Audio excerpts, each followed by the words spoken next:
Chapter 20. Kai. Her breathing is melodic, hypnotizing in a way I hate admitting. She's pressed so close, so slumped against my chest that I can feel her ribcage expanding with each breath. I doubt she slept so soundly in days. Another deep breath, another jab of her ribs into my stomach. Or eaten, much for that matter. By the look and feel of her, she's likely survived off stale bread the entirety of her stay indoor, all while fighting daily in the ring. I should really make her eat more. I shake my head at the thought, at the reflex that is caring about her, because she is not my responsibility. She is my prisoner, my mission, my father's murderer. A soft, sleepy noise slips past her lips, and I still the sound. She's held between my hands, solid against my chest, head on the pounding heart of her captor. I've never seen such peace, held so gently in the arms of death. I glance up at the sky, a blanket of blackness covered in constellations. The men riding beside me are nothing more than shifting shadows, silently treading through the sand.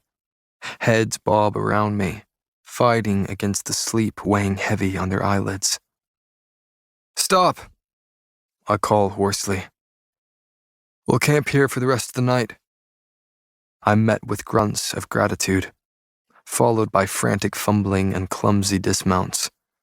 I pull my horse to a halt, hesitating before resting heavy hands atop her thighs. I allow myself one moment, one selfish moment of my miserable existence committed to her, to a girl in the arms of a boy, to a facade. And then the moment is over, shattering as I shake her awake. Well, try to. She grunts, unamused by my attempt to wake her. I try again, grabbing her waist this time, to thoroughly jostle her. She protests, as per usual, throwing an elbow into my stomach with surprising strength for someone still half asleep. I hiss between my teeth before pinning her arms to her sides. "Easy," I breathe. "Would you rather I have you spend the rest of the night on this horse?" She sighs, her voice softened with sleep. "If it means I can ride it far away from you, then yes, I would love to." "You wound me," I say dryly, easily swinging from the horse. She's eyeing me expectantly, looking down her nose to where I stand beneath. I smile pleasantly in return. Her nose scrunches, visible representation of the frustration finding its way onto her face. "No, I'm perfectly fine." And with that, she's gripping the horn of the saddle and attempting to swing a leg over. "Is that so?" I'm smiling now. "Nothing you want to ask me?" "I'm not asking for your help," she huffs, teetering in the saddle. "Better yet, what is stopping me from turning this horse around and bolting?" "Ability? Knowledge? Fear?" I state flatly. "Would you like me to keep going?" "I'd like to knock your teeth in." "Oh, but then I wouldn't be able to smile in that way I know you like." Scowling, she states, "Smile all you want. I don't like anything about you." My rebuttal is quiet, ragged, as though it's been ripped from the depths of my mind. "I recall you liking the one that was meant only for you." She stiffens at my words, but doesn't deem them worth a response. Ignoring me, she instead turns her attention back to the task at hand. For someone so typically coordinated, watching her attempt to dismount a horse is comical. She all but throws herself from the animal, eager to finally be on solid ground. "Where am I sleeping?" she asks, eyeing the many bedrolls now littering the sand. "Beside me." Her eyes fly to mine. "Absolutely not." Why? I ask innocently. It's not anything we haven't done before. And it's not anything I plan on ever doing again, she challenges. And why is that, Gray? I sigh. Worried you'll like it too much? The sound she makes is a cross between a scoff and disgust. You're the one who should be worried. I just might strangle you in your sleep. With that, she plops down on the closest bedroll, watching an Imperial use his blazer ability to light a fire. I let my eyes wander over her, wander over the tan skin, the fingers fidgeting with the ring on her thumb, the silver hair mirroring the moon above. Everything about her so very familiar, so very deceiving. No power runs through the veins beneath that tanned skin. No abilities guided by those fidgeting fingers. No elite likeness in the silver strands of her hair. And yet, she feels anything but ordinary. I've been taught my whole life that the likes of her would be the ruin of elites. But I've never felt anything stronger. I move to sit beside her, combing a hand through my sandy hair. Careful, she mocks. Any closer and I'll start weakening your powers. I throw her a glance. That's not how it works, and you know it. She laughs, harsh and hateful.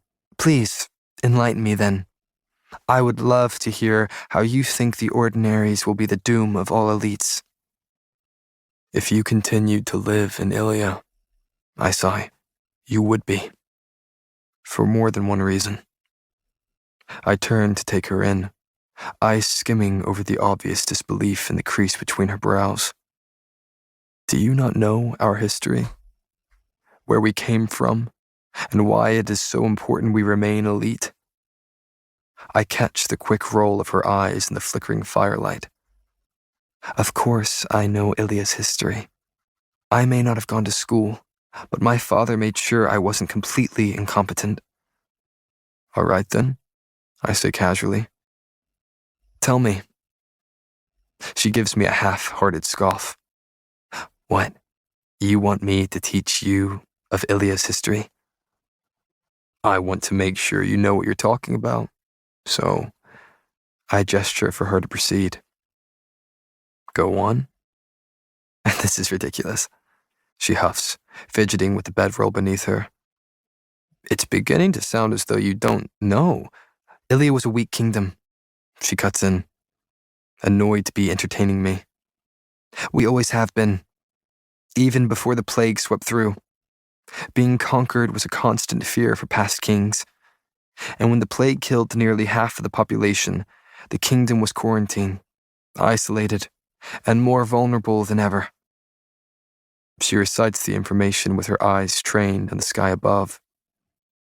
So, when the elites were born from the plague, the kingdom rejoiced at the power they suddenly had over everyone else. She glances back at me. Satisfied? Hardly. I smile. Continue. A huff, then a heavy sigh.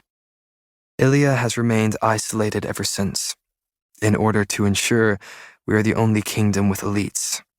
And then, after 70 years, your father decided to banish all the ordinaries so he could have his elite society. You are missing some very key points, Gray. I interject. Right, she sighs. The disease that healers discovered we ordinaries possess, the one that will eventually weaken the elite's powers. And? I prod. And the fact that ordinaries and elites procreating will eventually cause the elite race to go extinct. That, she adds with a pointed look, I do believe.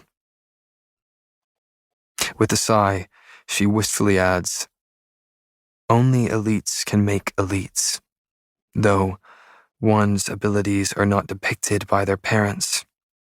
Some believe the level of power pertains to the very strength of the person. So, you do understand why Ilya must remain the way it is. Yes, She says softly. greed. I study her for a long moment, letting her words sink in. Hearing her perspective of Ilya is both jarring and intriguing. Having grown up as an ordinary in the slums, she sees the kingdom vastly different than any upper-class elite. And unfortunately, I'm intrigued. Are you done quizzing me, or can I go to sleep now? She asks, leaning back on her elbows. I ignore her question to risk asking one of my own. So what do you suggest, then? Suggest for what? Ilya, I say simply.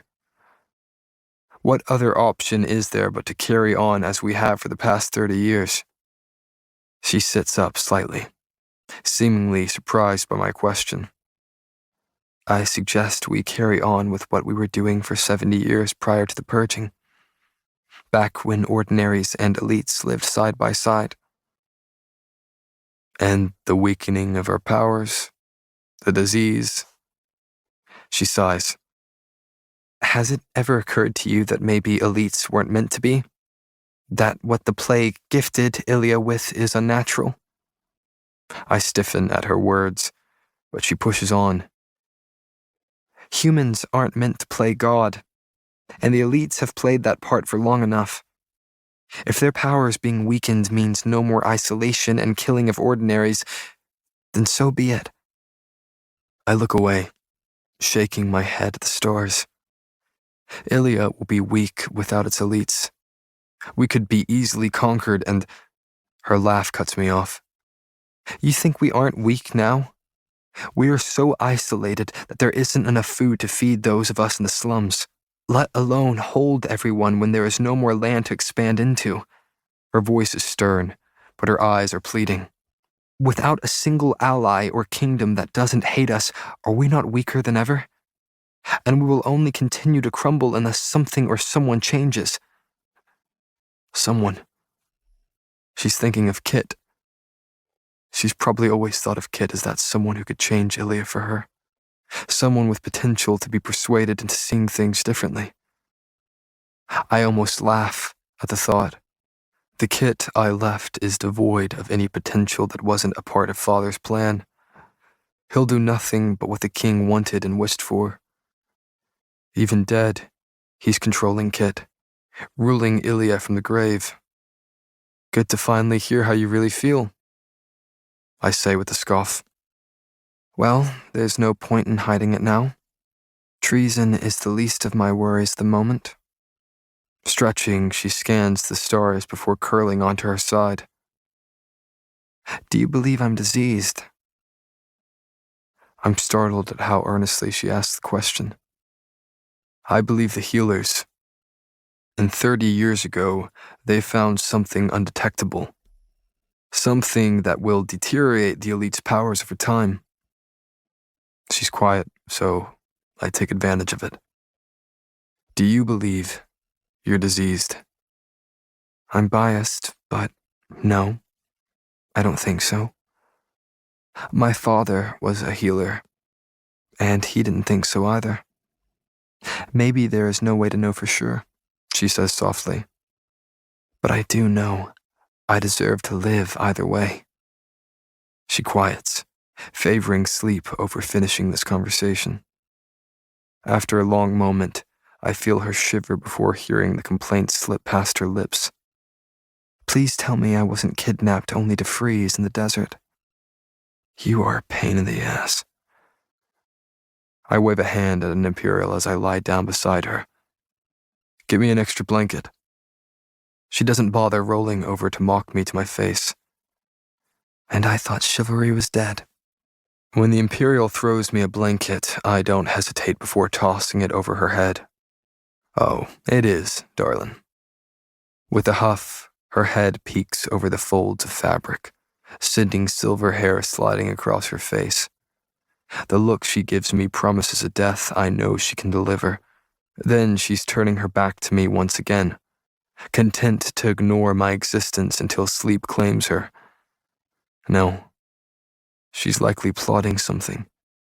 I suspect she rarely isn't. She makes for a difficult captive, needing to be watched even when there is nowhere to go. Because if anyone can find a way to, "Shit, Gray!" I jump away from her, cursing colorfully. "What the hell is wrong with you? Wrong with me?" I'm exasperated.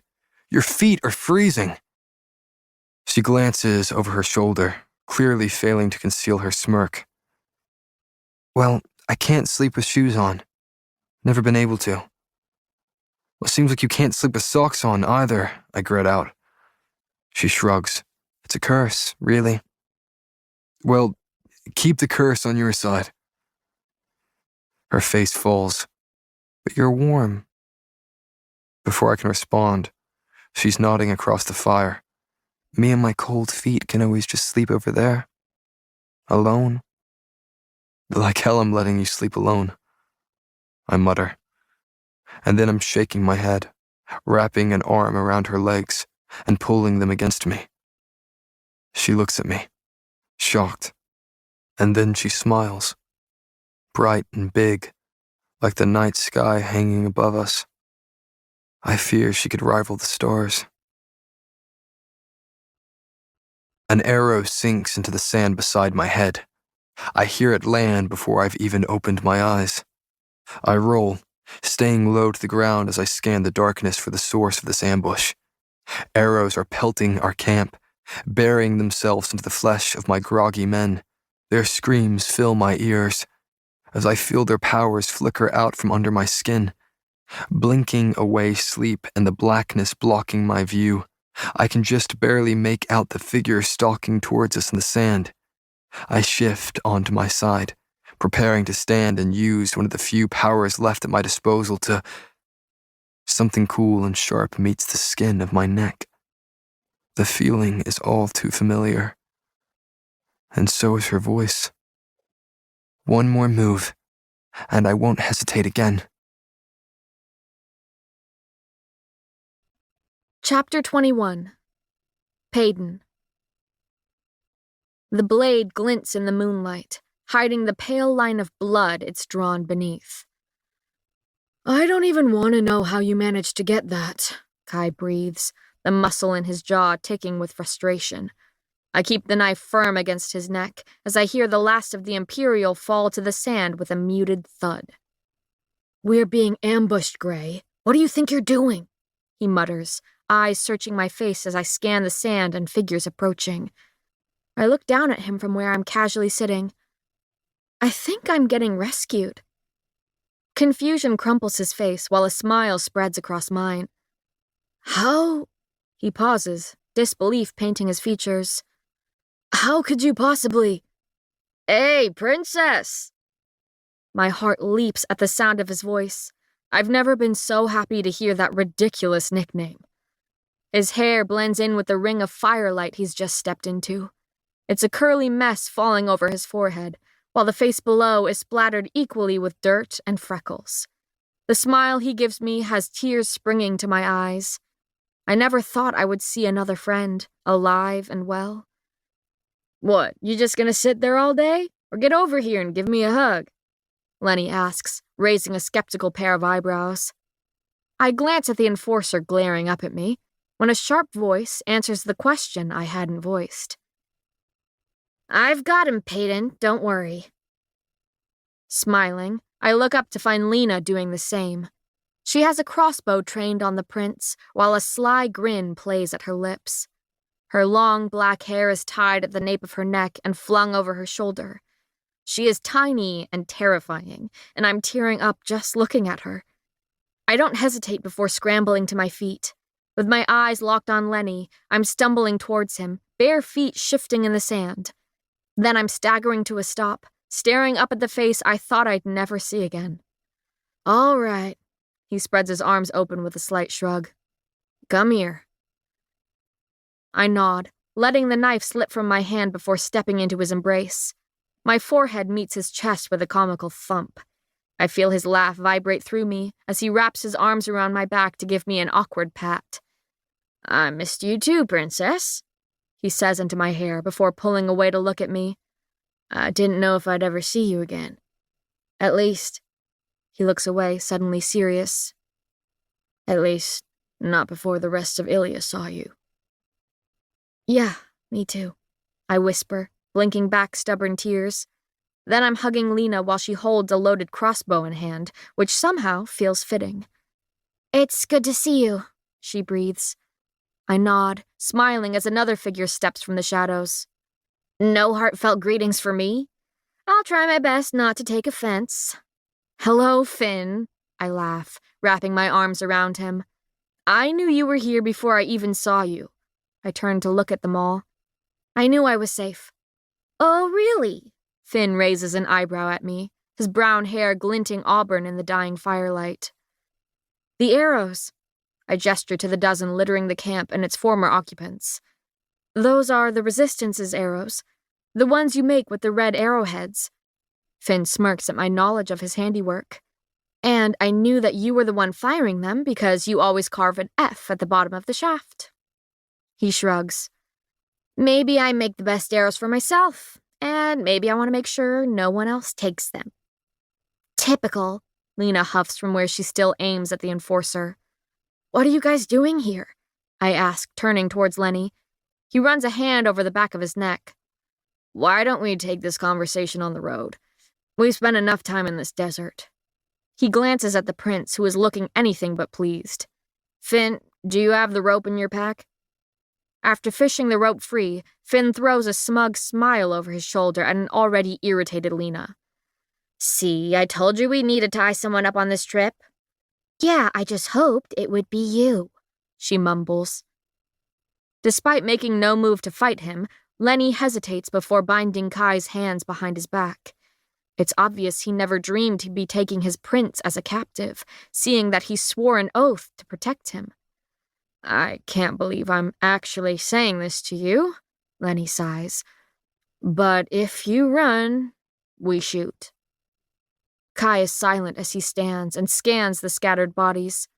His expression is suddenly blank, apparently emotionless, as he looks at the men. I've watched him slip on dozens of his masks, so I recognize the moment he fixes another one into place. I tug my shoes back on before helping stuff a few bedrolls into their packs, while the three make quick work of untying a horse for themselves. What's the matter, princess? Lenny asks after noticing me shifting on my feet. These horses not up to your standards? No horse is up to my standards, I mutter before adding much louder. Could I just ride with you? I can see the exact moment he realizes the Silver Savior is afraid of horses, and I'm not going to let him say a damn thing about it. I'll hurt you, Lenny. You know I will. He raises his hands in surrender, shrugging as he says, I wasn't going to say a thing. Like hell you weren't, I mutter, watching as he frees the rest of the horses we can't take with us. After finding my knife in the sand and returning it to my boot, Lenny struggles to smother his laughter while doing little to help me get onto the beast. The prince walks in front of us as we leave the carnage behind to begin heading back towards door. What is happening back in Ilya?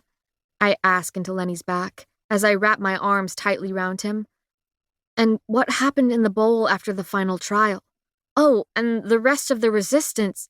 Easy, princess, Lenny cuts in. We have plenty of desert before door to answer all of your questions. His eyes flick between Lena and Finn, riding to the right of us. Either of you want to tell her? Not particularly, no, Finn says evenly.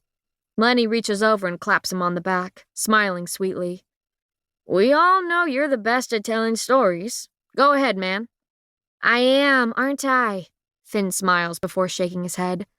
Which is why you need the practice. Can someone please just tell me what the hell I need to be told?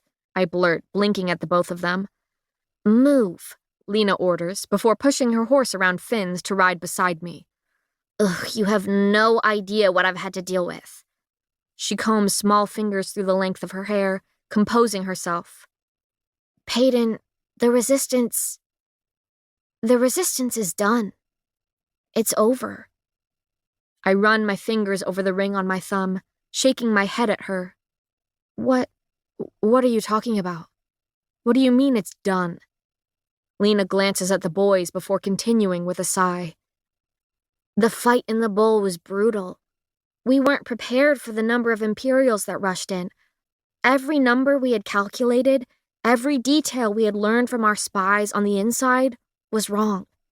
Nothing went right that day. Yeah, Callum was cut off before he could even deny that us ordinaries are diseased and weakening the kingdom, Finn adds. I nod, remembering how outraged the crowd was at learning how many ordinaries had been living among them. Is he alive? Callum? What about Mira? We've heard that the king has him. Lenny shakes his head, rubbing a hand behind his neck. They're probably being interrogated as we speak. I shudder at the thought of what Kit is doing to them, to the resistance leader and his daughter. And everyone else in the bowl? I ask softly, fearing the answer. Were they all... Lena shakes her head at the sand. Any resistance members that weren't lost in the battle at the bowl are on the run. Just like us. A heavy silence settles over us at the thought of so much death. So many people that I led into the arena. So many innocent lives lost, fighting for what they believed was right. What is right? So that's how we ended up here, Finn says finally. And how we found you. I smile, shaking my head at the three of them. How did you know it was me? Well, Lenny chimes in, it helped that the group of you was lying around a fire. Helped us to see you while you couldn't see us, even if you were awake. As for knowing it was you, he laughs, turning to tug at my unraveling braid. Most of this was covering your face and reflecting the light. You were like a little beacon in the night, Finn says cheerily. I laugh lightly, watching Lena roll her eyes before adding, the Imperials weren't hard to take care of, considering they were asleep. Not to mention that you took care of the Enforcer for us. Yeah, well, none of them would have even woken up if Lena... Finn throws a glance in her direction. Hadn't hit a guy in the arm and sent him screaming. Even in the pale moonlight, I can easily see the fire burning in Lena's amber eyes. That, she says through clenched teeth, is because you bumped me. Whatever you say, Leanie, Finn sing-songs, earning him a jab to the ribs. I listen to the two of them bicker until Lenny leans back towards me. How have you been, Pay? I mean, after everything. He glances behind him, seeming to take in all of me with a single look. I wasn't sure if you were even alive. We eventually went back to the Resistance house, your house, and it was burned to the ground, I finish for him. Yeah, I was inside it when that happened. I glare at the Enforcer walking several yards ahead of us, hoping he can feel my gaze burning into his back. Lenny shakes his head. You are a little cockroach, you know that? Plagues, I snort. You really know what a girl wants to hear, don't you? No, I mean, I'm convinced you can survive anything. Yeah, well, I'm convinced that's becoming a curse, I say quietly. Come on, don't say that, Lenny says softly. Don't live to die. Die because you lived. A pause, or something like that. Listen, you've earned every breath, so enjoy it. I sigh. Well, there's not much to enjoy in the desert. My company? Like I said, I say with a smile. Not much to enjoy. Watch it, princess, Lenny warns. I'm the one controlling this beast you're so scared of. I roll my eyes at his back even while squeezing him tighter. We're silent for a stretch of sand before Lenny says, At least I've been able to see your face every day. You're plastered all over Ilia. Indoor, too, I add. Tando, probably Isram. The price on your head is... He lets out a low whistle. Yeah, I sigh. That's what happens when you murder a king, I guess. I can feel him preparing to ask before he finally opens his mouth. Hayden, how did that even... I was running back from the castle, I say quietly. I made a promise and couldn't leave without something. I fidget with the unraveling hem of my vest, feeling the phantom of Adina's skilled fingers. and he was just standing outside the bowl, bloody and holding a sword. Then he just attacked me, like he'd been waiting for the moment. I shake my head. He said things about my dad and the resistance, but it's mostly a blur now. Lies. I relive the moment every time I close my eyes. Lenny turns, tracing the jagged scar down my neck with worried eyes. He did that to you? I swallow. You didn't see what I did to him. The carving above my collarbone stings with the reminder, but I pull my vest tighter around myself. No one will see how he's ruined me. I'm sorry you were alone, Lenny says gently. Cockroach, remember? I always find a way to make it out alive. He laughs quietly while I study the sky, spotting the first pink clouds crowding the horizon. Taking a breath, I ask, how's our new king doing? Lenny shakes his head before running a hand over his face. There are rumors. Rumors? I repeat. The whole kingdom is talking about it, Finn chimes in, riding up beside us. He's gone mad, simple as that. That, Lenny throws him a look, is the rumor.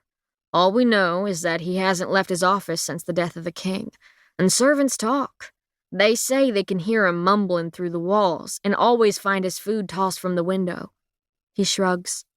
Maybe he's just grieving, and it will all be over soon. Or maybe...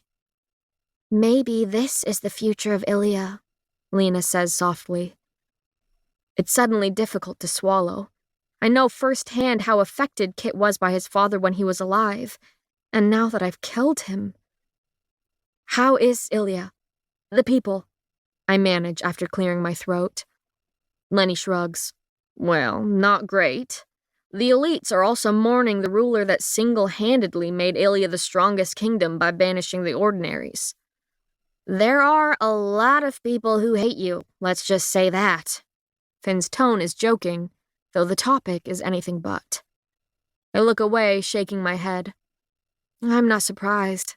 Not only do they hate what I did, but they also hate what I am. The people are restless, Lena says softly. Our new king has yet to show his face to the kingdom, and it's made many feel neglected in a way. The queen isn't doing well either, Finn adds. They think it's only a matter of time now. My eyes trail to the prince ahead of us. His eyes are on the sky, watching the darkness hint at the promise of pink skies. I let out a shaky breath. His mother is dying, and he was sent on a mission to retrieve me. A mission that is now taking far longer than anyone expected. Did he say goodbye to her before he left? Did he make a promise he now cannot keep? Did he... I push the thoughts from my head, bury the worry beneath my layers of loathing for him. The prince's well-being is not my problem. And with that, I turn my attention back to the boy before me and the beast beneath us. Lenny, you need to teach me how to ride one of these things. Chapter 22. Payton. Where are you taking us? I duck before a fallen beam can connect with my skull. Fumbling in the darkness, I try my best to keep up with Lenny's lanky legs still several steps in front of me. My body aches after a full day of riding, and blindly navigating the back streets of Dor is not exactly helping. You'll see. Just a little farther, Lenny calls over his shoulder at the group grumbling behind him. Lena shoots me a skeptical look, while Finn trails behind Kai with a crossbow in hand. We've been making our way through the outskirts of the city for nearly an hour now, though we still haven't been told exactly why. Watch your head here, Lenny warns before ducking through a partially boarded doorway. I spin, taking in the abandoned building we've just stepped into. What is left of the walls is draped in shadows, dappled in the moonlight streaming through a slatted roof. Lenny doesn't bother slowing the long strides that carry him towards the dark corner. I squint after him, sucking in a breath. Blinking, I can barely make out the figures melting from the shadows Lenny approaches. I open my mouth to shout a warning, call his name. Lenny! But it's another woman's shout I hear, despite it being on the tip of my tongue. A flicker of flame paints the wall, shedding light on the scene. Dozens of bedrolls litter the uneven floorboards, most of which are occupied by groggy men, women, and children. A tall woman stands among them, her short red hair glowing like an ember in the flickering light. Lenny grins, pulling her into a crushing embrace. "What the hell is going on here?" Finn murmurs beside me.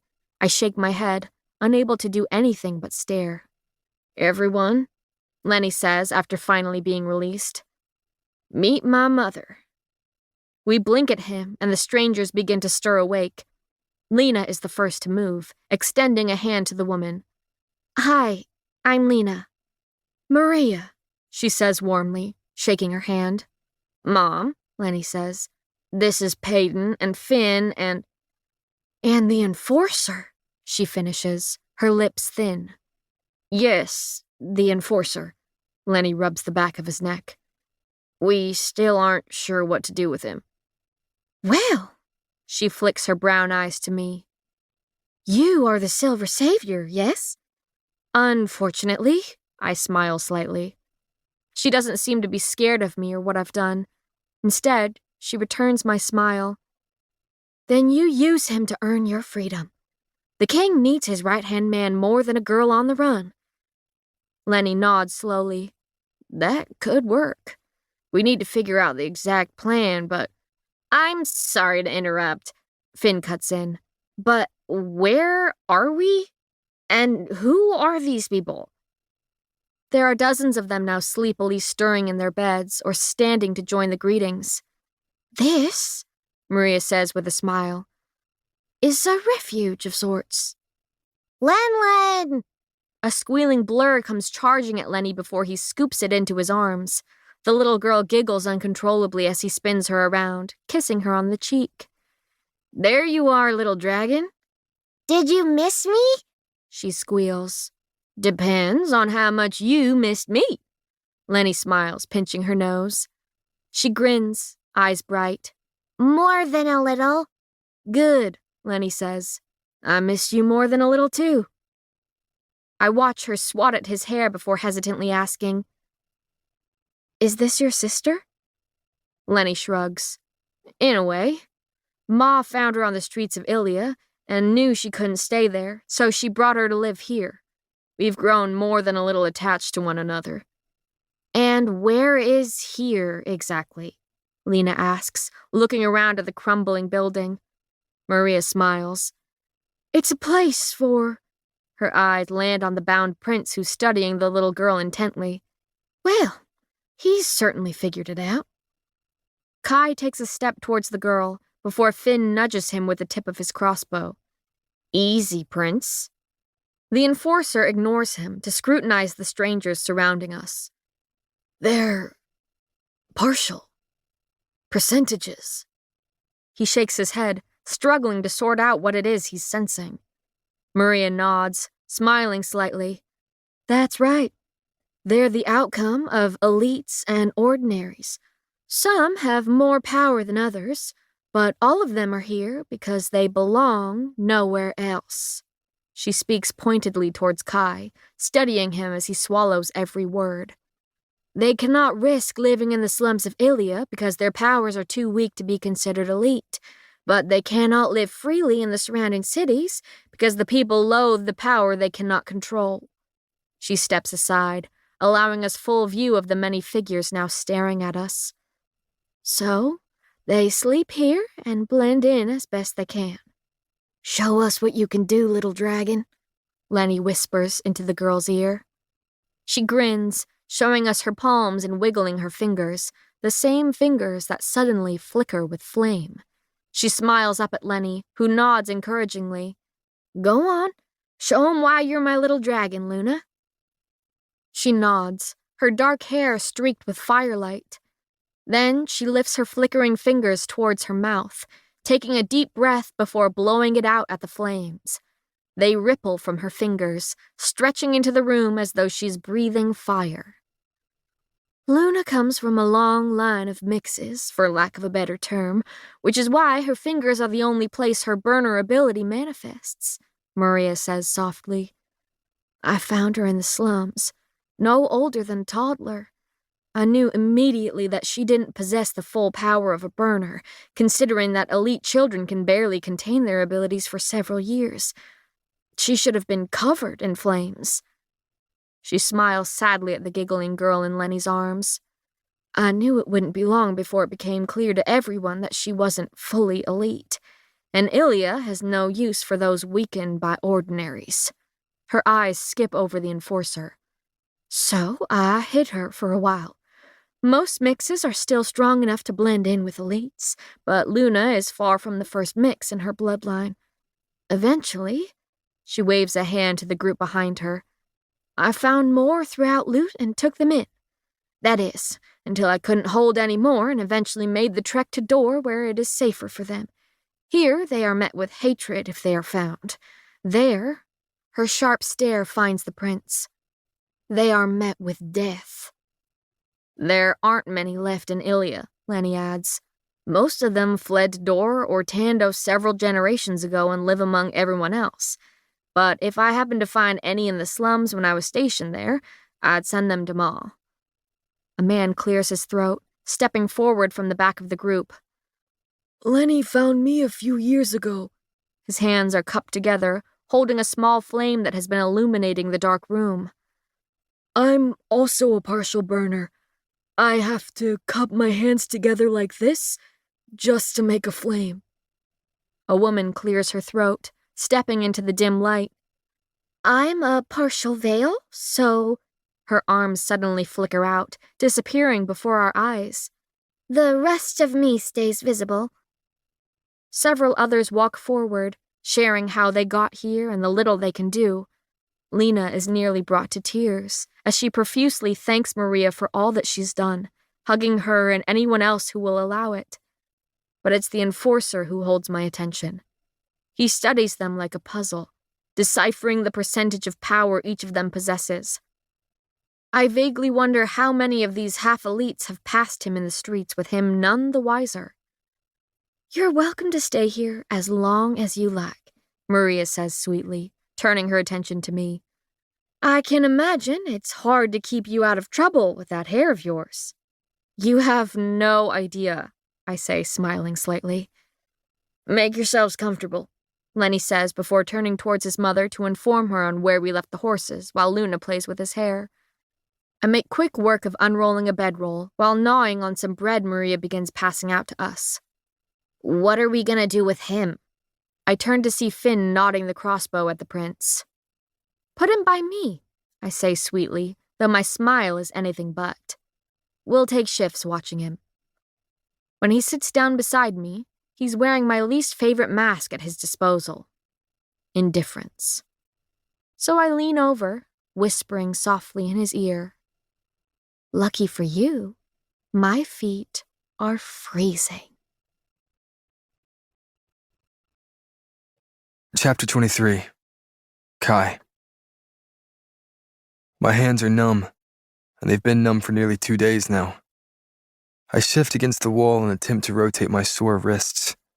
I've been tied up since the ambush and the scorches, and frankly, I'm not accustomed to feeling like my fingers are gonna fall off. I huff, frustrated at my current situation. Something the matter, Prince? She's perched at the end of my bedroll, crossbow in hand and a smirk on her lips. It's almost alarming how much she enjoys this. I don't know. Maybe the fact that I'm still tied up? I say dryly. She gives me a falsely sympathetic look. You'd better start getting used to it. Oh, I've had plenty of time to get used to it. I walked the entire way back from the scorches with my hands bound behind my back. At least I had entertainment at the time. Eavesdropping certainly kept me occupied on the long trek, since no one seemed to remember that Linny's enhancer ability was free game to me. And that's when I heard how she killed him. I'd never asked, I realized, what it was like for her. Maybe I didn't want to know if she had a good reason for doing it. My eyes linger on the scar trailing down her neck to slip beneath the folds of her vest. She tracks the movement, shifting uncomfortably under my scrutiny. Pulling the collar of her vest higher, she holds my stare. What? I shrug, shaking my head at the ground. Nothing. I just know how painful that was. I've been cut up enough times by the king to know exactly how much pressure he uses with a blade. She rolls her eyes. Sympathy doesn't look good on you, Azur. Everything looks good on me, Gray. I flash her a smile. Don't lie.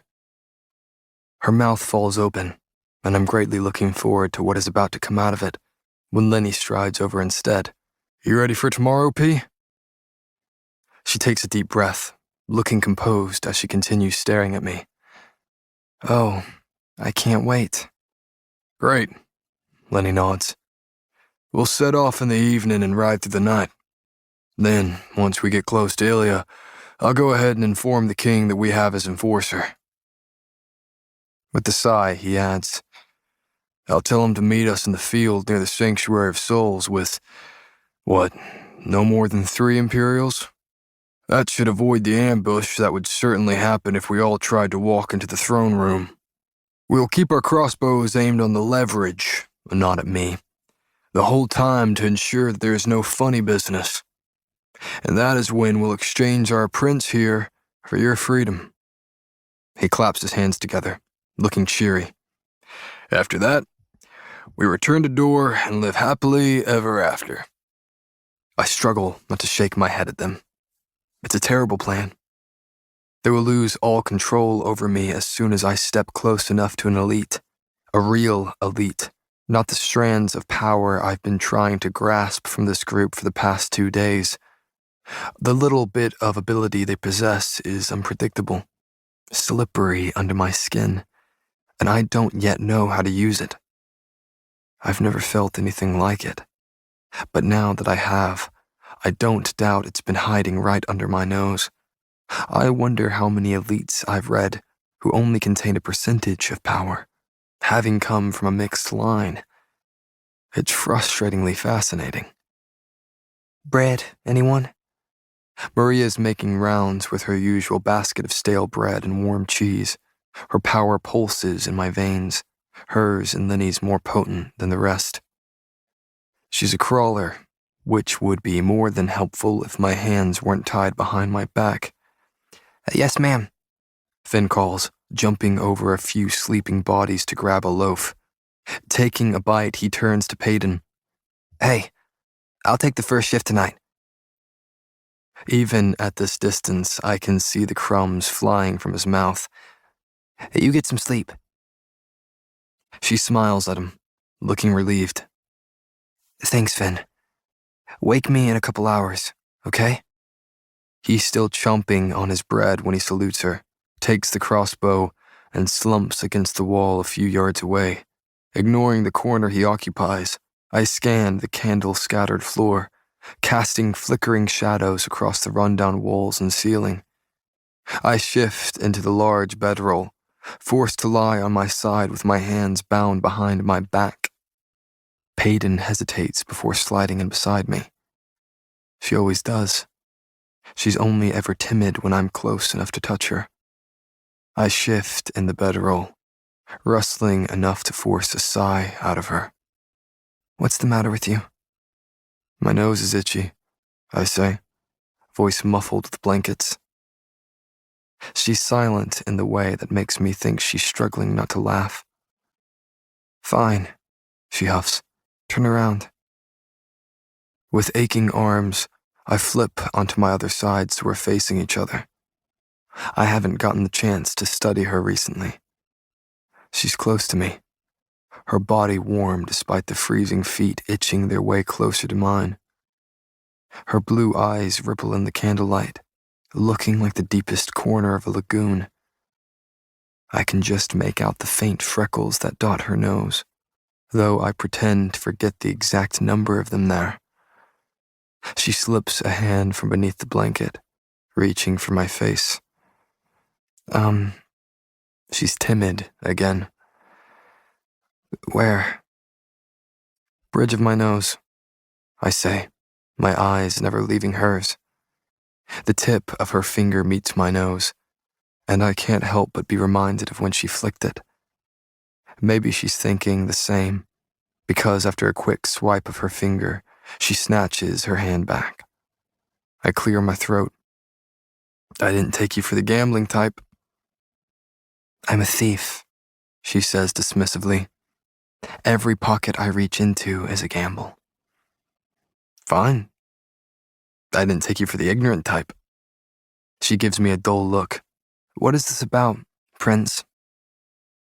Your deal with the king. I hold her gaze. Trading me for your freedom. It won't work. Her eyes drift across the room, gaze haunted by memory. Kit loves you more than he hates me. It'll work. I smile sadly. You'd be surprised. We fall silent, and I watch her eyelids flutter with sleep. She's unbearable, really. But not in the way that makes it any easier to look away. No. Everything about her is a bold sort of beauty. Like a rose proudly displaying its thorns, she's alluring in the way that most deadly things are. It's captivating. No, it's terrifying. It's supposed to be terrifying. Still thinking of her as something I'm trying to deserve, still deeming her worthy of my desire. But she's not. No matter what has already happened between us. She's my prisoner and my mission. She is nothing to me. And that's what I tell myself as I watch her fall asleep. I follow her into sleep. I follow her into sleep, into oblivion, into wherever it is she's going. I only wake up when something is thrown over my head, the air thick and choking. I struggle against the strong arms strangling me before my body goes limp. Then, I'm dreaming again, and it might just be of her. My hands are still tied behind my back, only now they are also tied to hers. Her head is slumped against the back of mine, hands twitching beside my own. She shifts slightly, the only warning that she's stirring awake. And then the back of her skull connects with my own, sending stars swimming in my vision. Oh, I groan, leaning forward as much as the ropes will allow. Oh, it's you, she says groggily.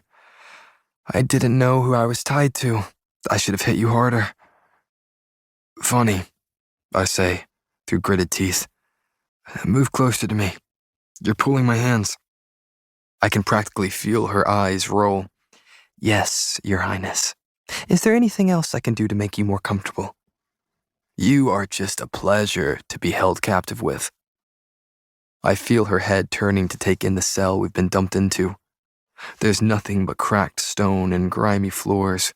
The bars are made of simple metal, not mute like I'm used to.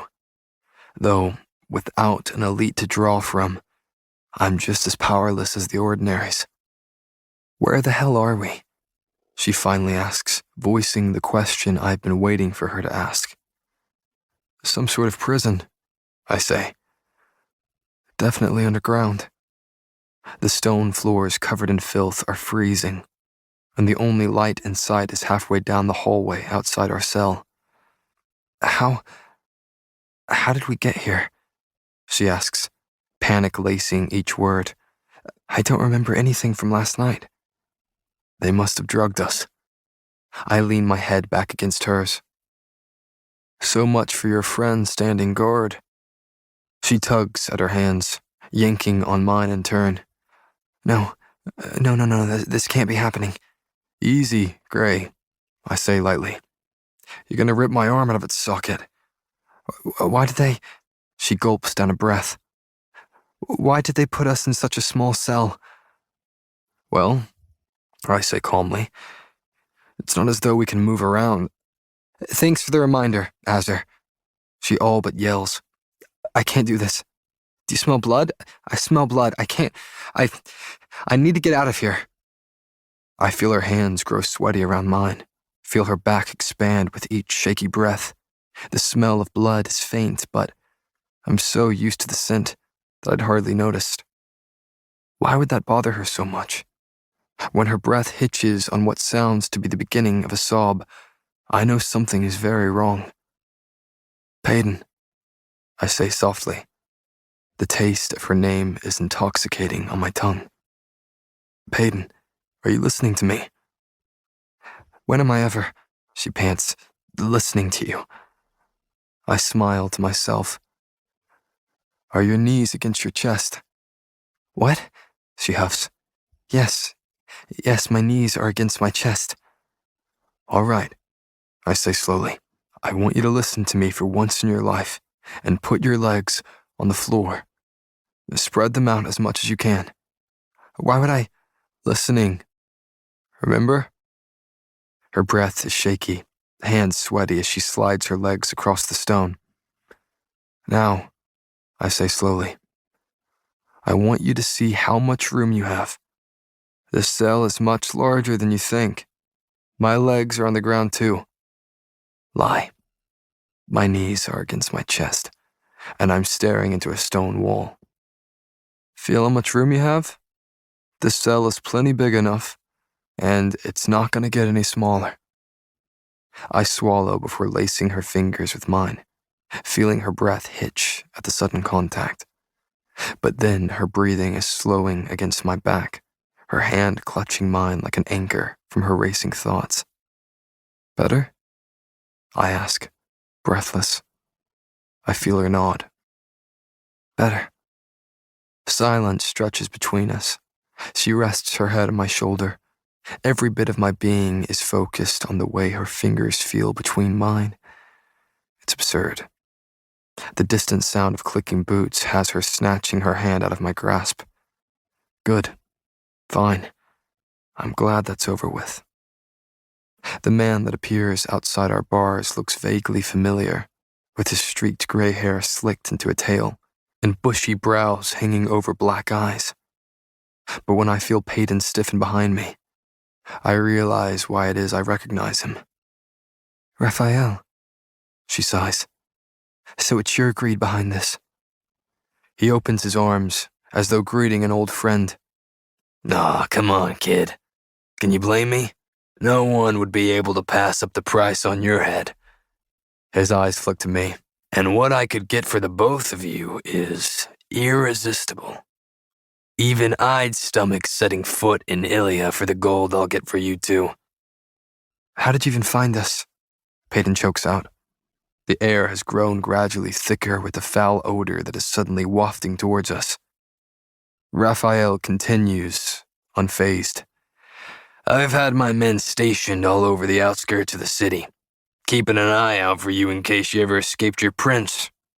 His smile is giddy.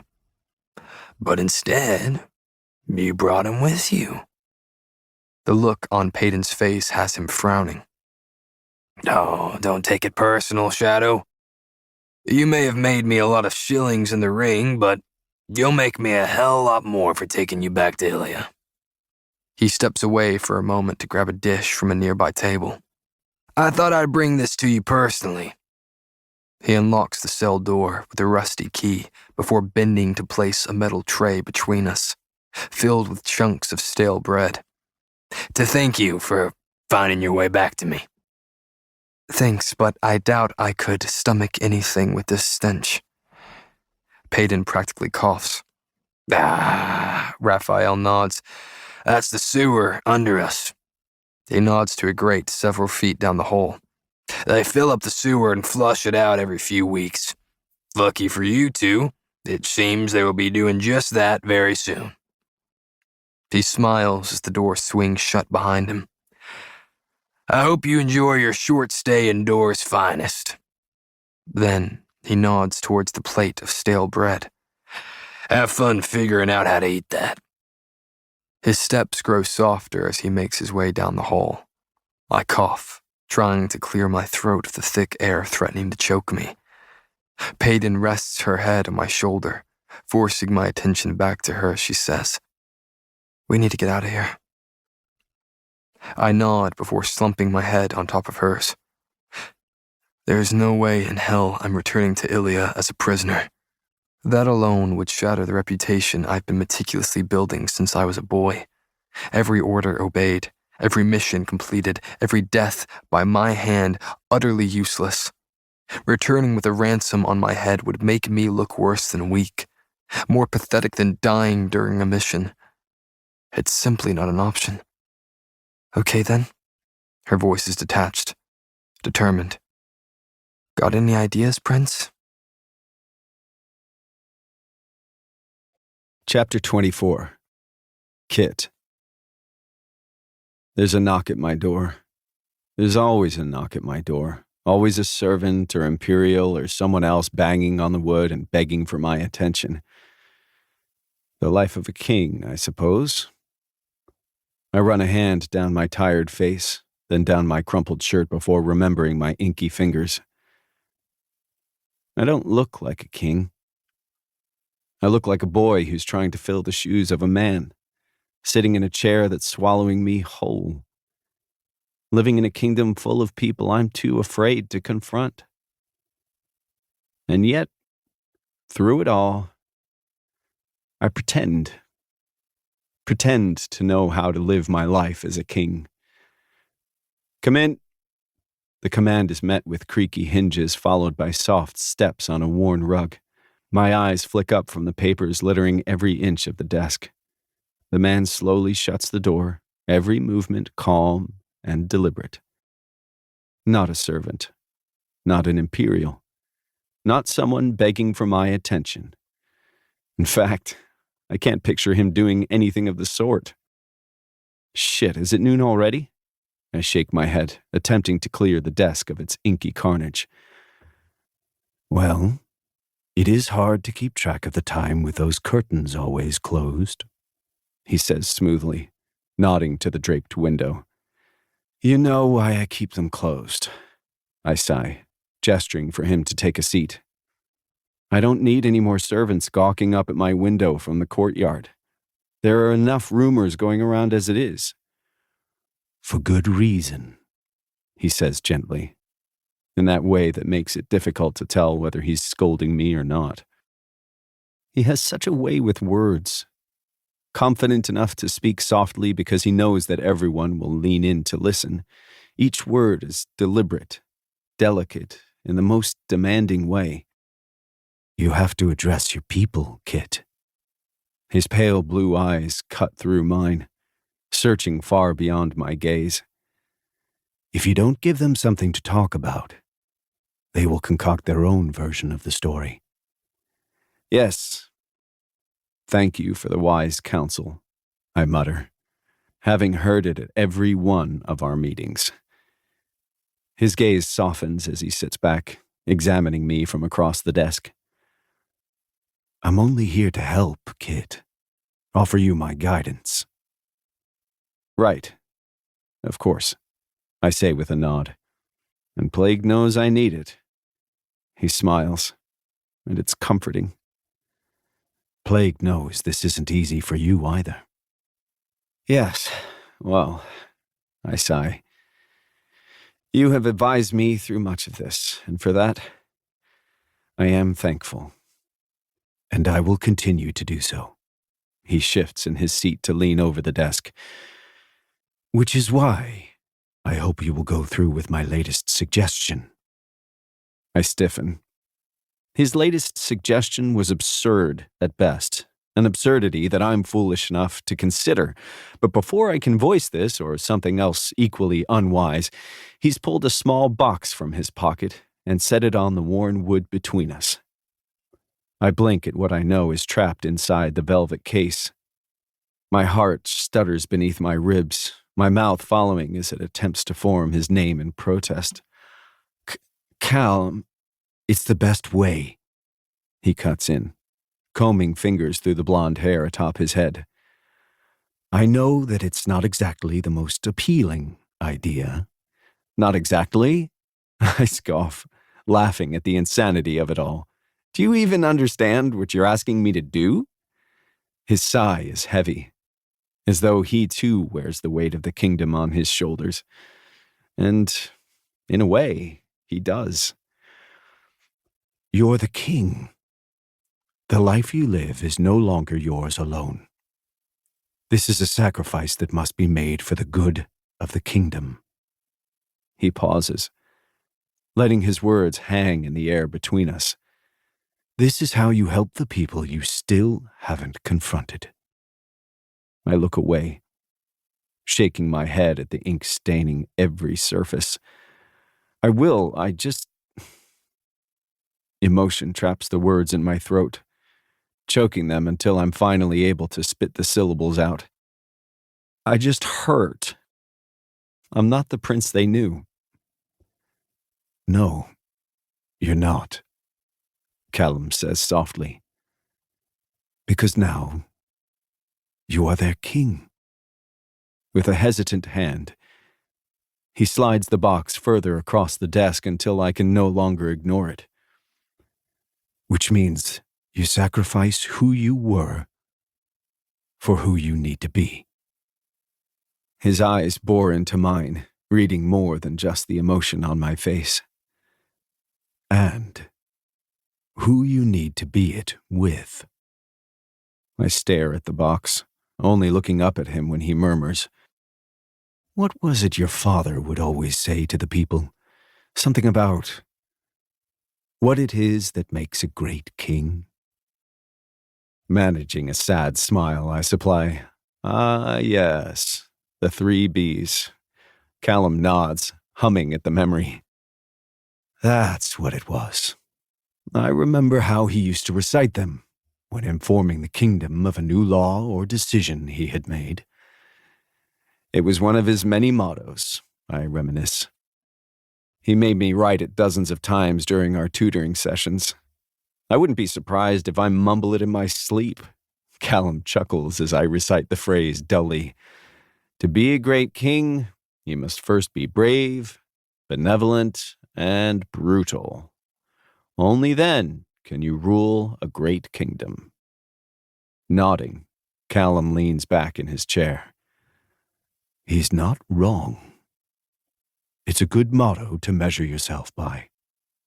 He reaches for the box then, tapping a long finger against the velvet. And doing this would take all 3 of those qualities he hoped to find in you. Bravery, a tap on the box. Benevolence, another. And even brutality. Depending on how you look at it. He's right. Plagues, he's always right. Swallowing, I pick up the box, fitting it into the palm of my hand. The 3 Bs, huh? He smiles at me. The 3 Bs. Chapter 25. Payton. Your clumsy footwork will be the death of us, you know? A frustrated sound tears from my throat. Well, you're not exactly the most encouraging person to be tied up with. Under different circumstances, he pants. I promise you, I'm much more fun tied up. My cheeks flush as I roll my eyes, fully knowing he can't see them. Not helping. I feel his back shake with laughter. Ignoring him, I plant my feet, preparing myself. Okay, let's try this again. I breathe before pushing against his back to try and get my feet under me. There you go, Gray, he murmurs. Come on, just a little more. My legs are shaking as they strain to stand with him. This is far from our first try, making me both tired and frustrated all at once. Standing to my feet has never been such a challenge. I push against his back, inching my feet beneath me to ungracefully stand on the cold prison floor. It's about damn time, the bastard sighs. Now for the fun part. I glance at the jagged stone jutting out from the wall, nearly 4 feet off the ground. He takes a step towards it, yanking me behind him in turn. Ow! I hiss. A warning next time would be nice. Fine, he says stiffly. I'm walking to the stone now. And with that, he all but drags me as I trip backwards towards the wall. I huff when my feet are finally planted on the floor again, wishing he could see the glare I'm wearing. Then he's lifting our hands, guiding the rope to rest on the sharp stone. My arms are pulled behind my back, bent at an uncomfortable angle, and it only gets worse when he begins sawing the rope against the stone.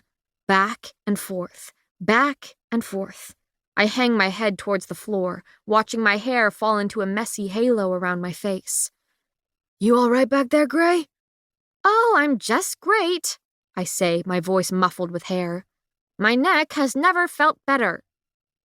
I can hear the sound of rope rubbing against stone, feel Kai doing most of the work.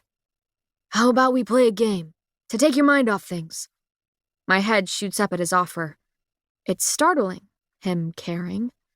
Didn't he vow to never do that again? The enforcer orders me a step closer to the stone. But this isn't caring, is it? No, he's using me to escape and save his reputation. I'm a means to an end. All right, he sighs, still sawing at the rope. I'm seeing something gray.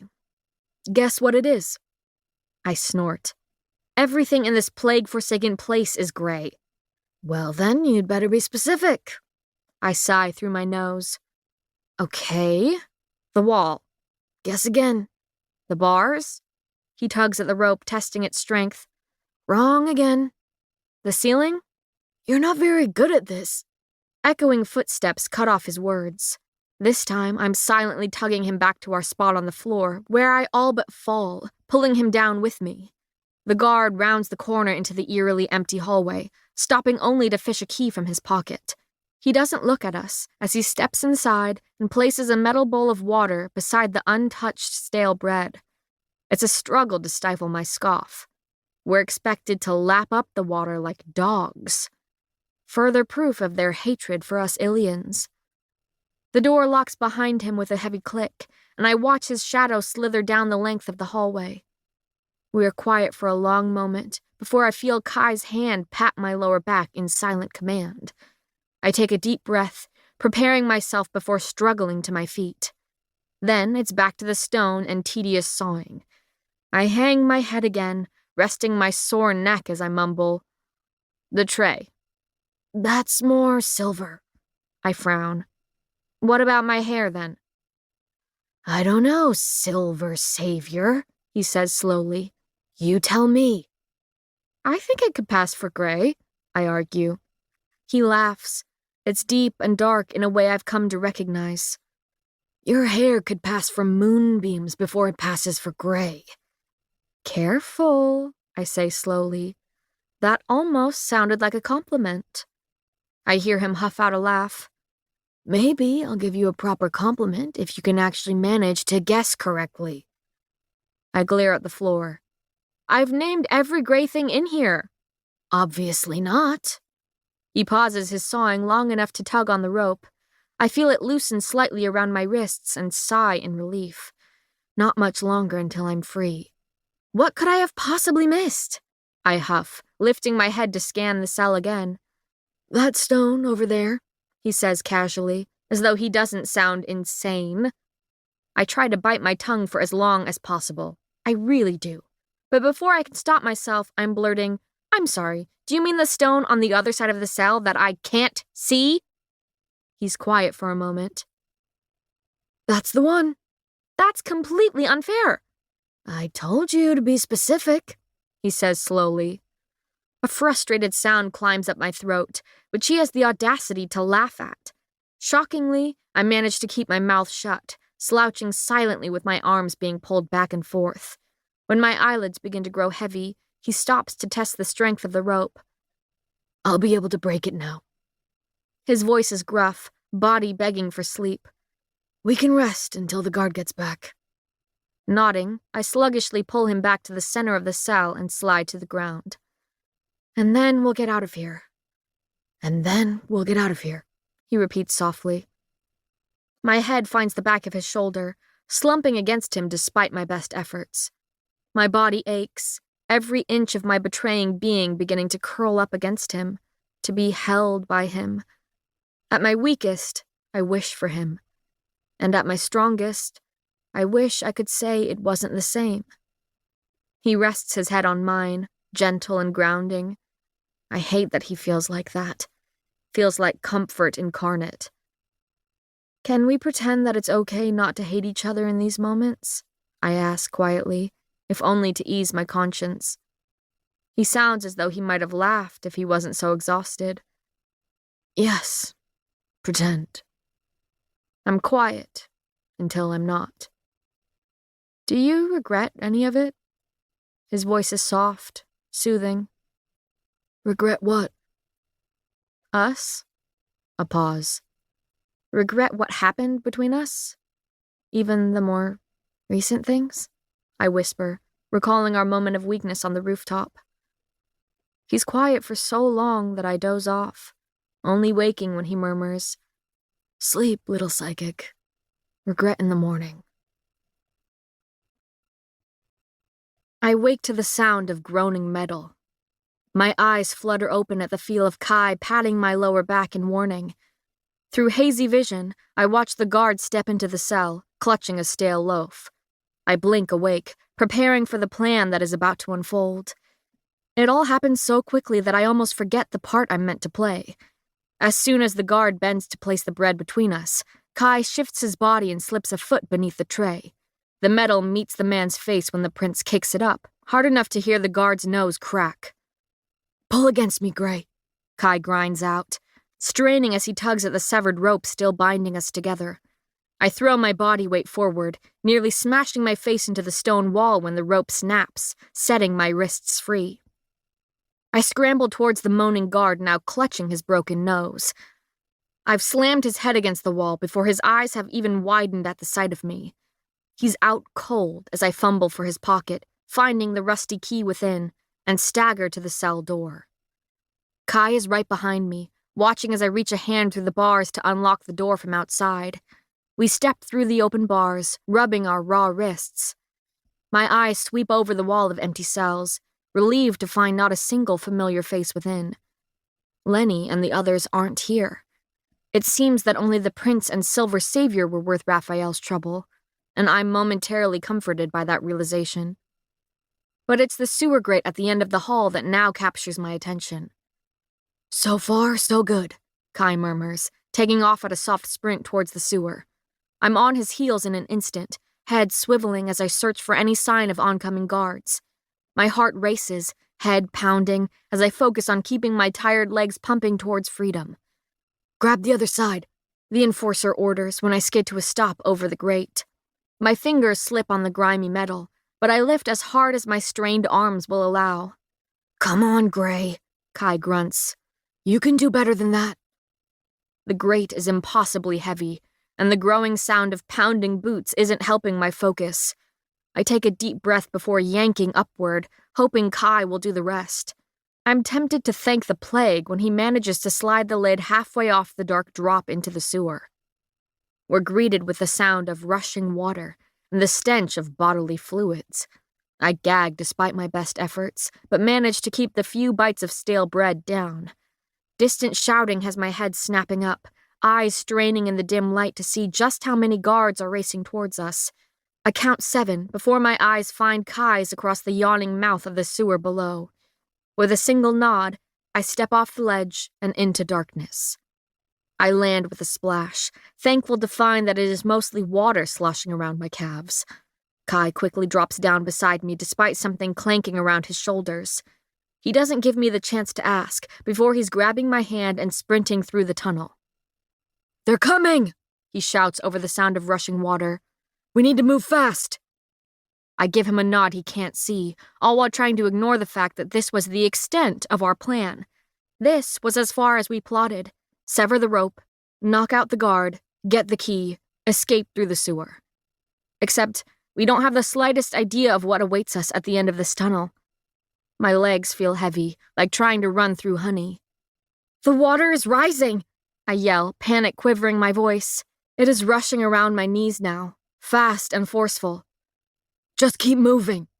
His order echoes off the tunnel walls, forcing my legs faster in the current. It's so dark down here that I can't see Kai wading through the water in front of me, but his hand is firm in mine as he leads me straight through the tunnel. Stretching out my stray hand, I drag my fingers across the grimy wall beside me, feeling every passage we could have turned down. The thick water laps around my waist now. I can only see shadows and outlines, feel freezing water and paralyzing terror. I'm slipping with every step, trying to keep up with Kai as he pulls me behind him. The liquid rises rapidly as we run, daring to drown us with every inch. Drowning has never been ideal, especially not in a sewer. I know I'm moving, but I can hardly feel my legs beneath me. Chills rack my body, chattering teeth now joining the symphony of rushing water that keeps rising. Just a little further. I hear his shouted encouragement, but I don't bother to believe it. We're blindly running through sewers, being pursued by both water and guards driven by greed. Our odds are hardly favorable. My hands are numb, fingers frozen by the water now circling my elbows. Maybe this is a better fate than the one awaiting me back in Ilia. Maybe this is where death finally catches me, finally gets to cackle at the sight of me drifting into a watery grave. Or maybe he'll embrace me like an old friend. I slam into something solid, splashing freezing water over whatever part of me was still dry. Kai's back is blocking my path, but I'm close enough now to hear the string of curses he's spewing. Damn it, he breathes, dropping my hand. What? What's going on? I feel my way around him, pushing forward until my palms meet a grimy wall. I slide frantic fingers in every direction, feeling for some sort of opening in the darkness. Nothing. Water is lapping at my ribcage, and I'm struggling to breathe from both the frigid water and fear tightening my chest. No, I say simply. No, there has to be a way out. I can hear Kai running his hands across every wall, splashing as he searches the tunnel beneath our feet. Ignoring the echo of shouts growing closer, I continue to feel every inch of stone trapping us down here. My fingertips can barely brush the ceiling looming over us, forcing me to jump as I search for any sort of escape. I'm panting, panicking, pounding on the walls. My fists find the stone in front of me again and again. There has to be a way. I'm not sure who I'm shouting at. The wall, the prince, the shadow of death I can feel looming over me. I'm tearing at the wall with cracked nails, slamming raw fists into rock. I can't see anything, and I doubt I'll see anything again. The water reaches my breasts, beating against me as I struggle to breathe. I think I might be shouting with every slam of my hand into the wall. I think I might be scared of death. That's enough. His voice is calm, so damn calm that I want to slap him across the face I can't even see. I ignore him as per usual and continue to pound against the wall. A tear slips down my cheek, mingling with the water splashing across my face. I said, that's enough. He grabs me round my waist, yanking me away from the wall. I fight against it, feeling like a feral animal as I thrash in the water. Peyton! My name echoes off the walls, stilling me for a moment. Then his face is beside mine, his cheek wet and cold against my own. That's enough. I hear it then. Hear the defeat in his voice. He's giving up. No, it's not enough, I shout, struggling against the arms wrapped around me. No, there has to be a way out. There has to be a way. His hands slide from my waist, delicate and deliberate, as though he's memorizing the feel of me. Calloused hands slip up my arms, spinning me around to face him. I can't see his face, but I know exactly what I would be looking at. Peyton. The water seems to still for his soft voice. No, I say sternly. Don't do that. Don't go saying my name because you think it might be the last time you ever will. He has the nerve to chuckle. Your name seems like a good word to die with on my lips. Kai, I don't regret it. His words are a rush, a confession he's clung to. I don't regret you or what was between us, and I don't regret kissing you on that roof. But I know I'll regret what I have to do to you for the rest of my life. Water licks at my collarbones as I blink at his words. The words of a man staring death in the face, determined to have the final say. "Do you regret it?" he asks, voice urgent. His hands roam up my neck to feel my face, fingers trembling over my cheekbones. My hands find his arms, cupping his wrists. I regret not doing it right, and I regret not being what I'm supposed to be. He strokes a thumb across my wet cheek. I'm sorry you have to be anything at all. I know it's all talk of a dead man, all confessions of two people suddenly aware of their imminent doom, but I melt at his words, mourn what could have been, and now I'll drown in the regret that is him. The tunnel is filling with water, forcing me to tip my chin up and stand on my toes. I feel hopeless in his arms, as though nothing mattered before I was wrapped in them. There is no past, no future. Just him. Just us. Just this moment and what we decide to do with it. Death emboldens. The end initiates. His hands tug my face closer until I can feel his breath on my lips. Water drips from his hair to splatter onto my suddenly heated skin. His pulse pounds beneath my fingers wrapped around his wrists. My heart aches. Aches to be reunited with the peace he's stolen from me. My nose brushes his. Pretend, I whisper against his lips. I am recklessness incarnate, until the very end. My mouth meets his. He tastes like longing, like regret and relief, like nothing matters but this moment. It's fervent, like a sinner's final prayer. And maybe that is what this kiss is. Repentance. Chapter 26. Kai. She tastes like a piece of the heaven I won't be going to. Kissing her is relief. It's a delicate sort of demand. She pulls away, panting words between each kiss. I hate you. I know. I murmur into her mouth. Her palms push at my chest, pulling her lips away from mine to whisper again. I hate you. I run my hand slowly up her side. Prove it to me, Gray. I murmur against her ear. Hate me enough to use me. I hear her breath catch, feel her heart racing against my chest. I look away, ready to pull back, and a hand finds my face, turning it back towards her to press my lips against hers. Her mouth is crushed against mine, and it's her I'll breathe in for the last time. My hands are cupping her face, fingers twining in her wet hair. I kiss her frantically, memorizing the feel of her lips against mine. It feels like finality, this kiss, this moment.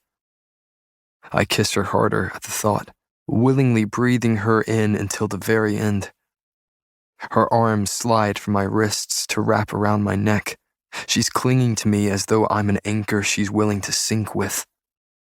I'm drowning with her, in her. It's only when the water reaches her lips that she pulls away. Kai, she whispers. I never learned how to swim. You're okay, I murmur, pushing tangled hair from her face. I got you. I wrap my arms around her waist, holding her against me. It's only a matter of time now. The water is at my neck and rising rapidly. It's not long before I'm treading water, trying to keep the both of us afloat. Wrap your legs around me, I order softly, staying calm for her sake.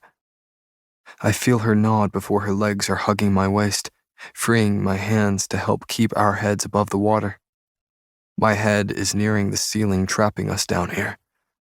I focus on the feel of her hands around my neck, of her fingers fidgeting with my hair. Are you scared?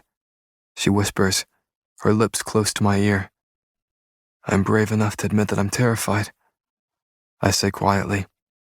It's a struggle to hold the both of us, though I won't need to do it for much longer. I only wish I could see her face, could count the freckles splattering her nose one last time. I wish I could drown in those ocean eyes before the water gets the chance. Do you? She starts. I feel her arms leave my neck. Do you feel that? I try to keep my voice steady despite struggling to keep my head above the surface. Feel what? The air. Her hands are running across the crumbling stone above us. There's air, coming from up here. Her fingers sound frantic. I hear the sound of scraping nails and muttered curses before I'm blinking at a thin beam of light streaming through the ceiling. Kai, she's breathless. It's a grate. It's covered, but it's there. She throws the chunk of stone she broke off into the water, half laughing as she begins tearing at the ceiling. I'm dodging pieces of falling stone as she rips the crumbling ceiling apart. It's a struggle to keep her afloat, with her constantly moving in my arms, not to mention the fact that my head is brushing the ceiling.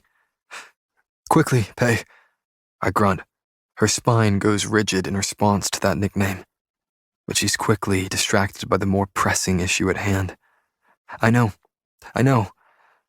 She pants, pulling at the jagged stones. She's uncovered several inches of the hastily covered metal grate, allowing sunlight to stream through the slits. I'm forced to tilt my head back to breathe. Peyton, I gasp. Just a little more, she says frantic. Only inches separate us from the ceiling. Her head is tilted, her cheek likely pressed to the stone she's clawing at. The grate is mostly uncovered now, and she's pushing against it while I try to hold her up. I can't hold her any longer. I can't stay afloat. I can't breathe. Pei, I manage. Take a breath. I gulp down air before the water swallows us. Peyton untangles herself from me, using both her hands to push against the grate. I wrap an arm around her waist to keep her from sinking and shove at the grate with every ounce of strength I have left. The sunlight teases us, speckling the murky water, a reminder that the only thing separating us from air is this damn grate. I ram my shoulder against it, feeling it budge. Peyton pushes, pounds against our final hope. I'm running out of air, and I know she is too. Her movements grow more sluggish with each second. I will not let her die like this. I cannot. With one final ram of my shoulder, I feel the grate lift. I'm forced to let go of her, using both my hands to slide the grate to the side. It gives a couple inches, allowing me to grab the lip and fully push it open. Then I turn, finding Peyton slowly sinking towards the bottom of the tunnel. Her eyes have drifted closed, her lips stained an eerie blue. I swim downwards, grabbing her by the waist and pushing off the floor to shoot us towards the light. Then I'm shoving her upwards until her head peeks through the grate. I vaguely hear her muffled gasp, her choking coughs. Through blurry vision, I watch her pull herself up and over the grate. She made it. She's breathing. She's alive. I don't know that I'll be able to say the same for me. My eyelids are heavy, blinking shut without my permission. In fact, my entire body is heavy, weighing me down as I begin to sink. So this is it. This is how the mighty enforcer meets his end. It could be worse, I suppose. I don't bother fighting the water anymore. I'm too tired, too ready to rest. She'll be free of me now. She's probably halfway to a shadow she can melt into. The idea almost makes me smile. I sink into oblivion. The thought of her my final prayer.